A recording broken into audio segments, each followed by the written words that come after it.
Exam থেকে এরকম marks পেয়েছো? Full marks. হ্যাঁ, থ্যাংক ইউ। আগে আগে আগে দেখো। হ্যাঁ, আমি তো দেখছি ভালো করেছো। সো নেক্সট যেটা হবে আরেকটা এক্সাম মিড টার্ম হবে, সেটাতে এরকম ফুল মার্কস পেতে হবে সব কিছুতে। ওকে? আর তোমাদের যে আজকে একটা ওই যে প্রজেক্ট করিয়েছে ওইটা দেখাও। এটাতে কি করতে হবে জানো? কি? এটাতে হচ্ছে তোমার এভরিডে কিছু কিছু করে টাকা রাখতে হবে। হ্যাঁ, তারপর হচ্ছে টাকাটা যখন তোমার জমানো হয়ে যাবে এই রমজানের লাস্টের দিকে কাউকে দিয়ে দিব আমরা, ঠিক আছে? সো এটা হচ্ছে তোমার ইচ্ছা মতো, তুমি যাকে দিতে চাও তাকে দিতে পারবে, যারা আর কি একটু মানে ধরো যে অসহায়। সো আমরা কি করব, এখানে টাকা জমাবো, এভরিডে তুমি কিছু অ্যামাউন্ট টাকা এখানে রাখবে। সবাই কেমন আছেন এবং সবার রোজা কেমন যাচ্ছে? আলহামদুলিল্লাহ আমরা খুব ভালো আছি এবং আমাদের রোজাটাও অনেক ভালোভাবেই যাচ্ছে। জান্নাত স্কুল থেকে আসার পরে ওর যে ক্লাস টেস্টের খাতা দিয়েছে সেটা আমি একটু চেক করলাম। সেই সাথে ওদের কিন্তু একটা ব্যাংকের মতো বানিয়ে দিয়েছে, এখানে ওরা টাকা জমাবে কিছু কিছু অ্যামাউন্ট এবং সেটা কোনো একটা অসহায় মানুষকে দিয়ে দিবে। সো এই জিনিসটা আমার কাছে খুবই ভালো লেগেছে। আর জান্নাতের বাবা আজকে বোরহানি বানাবে, তো এর জন্য পুদিনা পাতা, ধনিয়া পাতা আর কাঁচামরিচ ব্লেন্ড করলাম। সেই সাথে আগের যে বেসনটা ছিল ওটা আমি ডিপ ফ্রিজে রেখে দিয়েছিলাম, ওটাও নামিয়ে নিলাম। পেঁয়াজও মাখিয়ে নিলাম, আলু চপের জন্য যে মিশ্রণটা সেটাও মাখিয়ে নিলাম। তো এখানে বোরহানির জন্য কিন্তু টক দইও আনা হয়েছে, সেই সাথে বিট লবণ তো লাগবেই, কারণ বোরহানিতে বিট লবণটাই দেওয়া হয়। তো সব কিছু আমি রেডি করে নিয়েছিলাম। আর এখানে যে গুড়ের শরবতটা ওইটাও রেডি করে নিয়েছিলাম, যেহেতু অনেকক্ষণ আগে ভিজিয়ে রেখেছিলাম তাই রেডি হয়ে গেছে। এখন আমি জগে ভরে নেব, আর যেহেতু ইফতারও ভাজতে হবে তো আস্তে আস্তে করে সবই করে নিচ্ছিলাম। এখানে আমি আলুর চপগুলো নিয়ে নিয়েছি, আর আলুর চপ হয়ে যাওয়ার পরে আমার যতটুকু মিশ্রণ বাকি ছিল সেটা দিয়ে আজকে আমি আপনাদেরকে একটা ব্রেড পাকোড়া করে দেখাবো। সো প্রথমে আমার ব্রেড নিতে হবে, আপনারা যতটুকু পরিমাণে নিতে চান ব্রেড নিতে পারেন। ব্রেডের যে ব্রাউন কালার অংশটা ওইটা কিন্তু আমি কেটে নিয়েছি, তারপর স্যান্ডউইচ আকারে শেপ করে কেটে নিতে হবে। আমি কিন্তু ব্রাউন অংশটা ফেলে দিয়েছি, এখন স্যান্ডউইচ আকারে শেপ করে নিচ্ছি। তারপর এক পাশে আমি আলুর যে মিশ্রণটা বাকি ছিল এই মিশ্রণটা আমি এখানে স্প্রেড করে দিব ব্রেডের উপরে। তো আমি যেভাবে করে করছি আপনারা তো দেখতেই পারছেন, সেম ওয়েতে করতে হবে।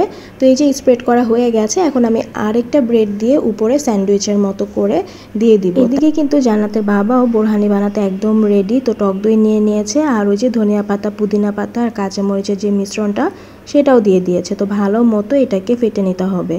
আর যদিও প্রথমবার ট্রাই করছে, দেখা যাক কি রেজাল্ট আসে। তারপর এক এক করে জিরা গুঁড়া, ধনিয়া গুঁড়া, লেবু, চিনি, লবণ, বিট লবণ সবগুলো উপকরণ দিয়ে ভালো মতো করে এটাকে ফেটে নিতে হবে। চাইলে ব্লেন্ডারেও করতে পারেন, বাট হাত দিয়ে করলে আসলে ভালো রেজাল্ট আসে। আর মেয়ের হাতও লেগে গেছে এখানে, তো ভালো তো হতেই হবে বোরহানি। তো বোরহানি তো একদম রেডি, দেখতে কিন্তু অনেকটাই সুন্দর লাগছে। এখন ইফতারের পরে বোঝা যাবে টেস্ট কেমন। তো আমি এক এক করে সবগুলো ইফতার ভেজে নিয়েছিলাম, পেঁয়াজু, আলুর চপ, সেই সাথে এই যে ব্রেডের যে পাকোড়াটা এটাও কিন্তু বেসনের মধ্যে দিয়েই কোট করে তারপর ভেজে নিতে হবে তেলে, আমি যেভাবে করছি। আর এই তো মাশাল্লাহ মাশাল্লাহ আমি ওদিক দিয়ে সব কিছু ভেজে দিচ্ছিলাম, আর জান্নাত কিন্তু প্লেটগুলো সুন্দর মতো করে গুছিয়ে নিচ্ছিল। আলহামদুলিল্লাহ সব কিছুর জন্য, যে আসলে মেয়েটা যে এত পরিমাণে বুঝে এই যে, এবং মাকে কিভাবে হেল্প করতে হয় সবই জানে। আপনারাও কিন্তু ওর জন্য মাশাল্লাহ বলবেন এবং অনেক দোয়া করে দিবেন।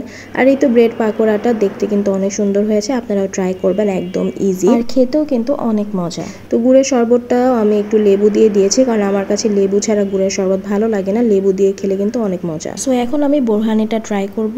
বোরহানিটা খেয়ে আমি অনেস্ট রিভিউ দিব, সেই কিন্তু ঝালটা একটু বেশি হলে ভালো হবে। সো আমি তো রিভিউ দিয়ে দিলাম, মাশাআল্লাহ ভালোই হয়েছে অনেক, কিন্তু ঝালটা আরেকটু বেশি হলে ভালো লাগতো, একদম পারফেক্ট হয়ে যেত।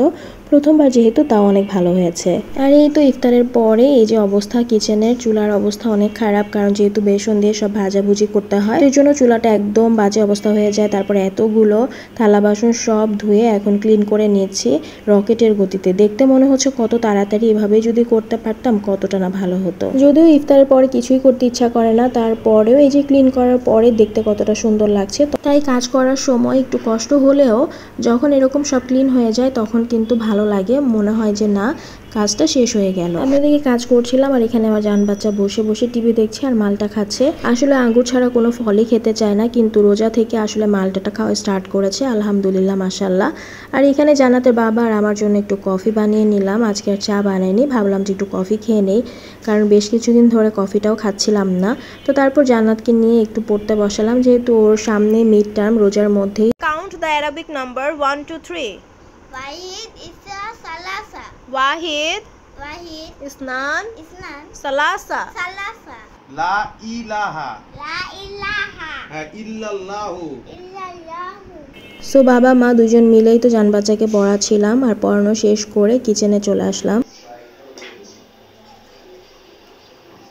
যেহেতু রান্না করতে হবে, কারণ হচ্ছে সেহরির প্রিপারেশনও নিতে হবে।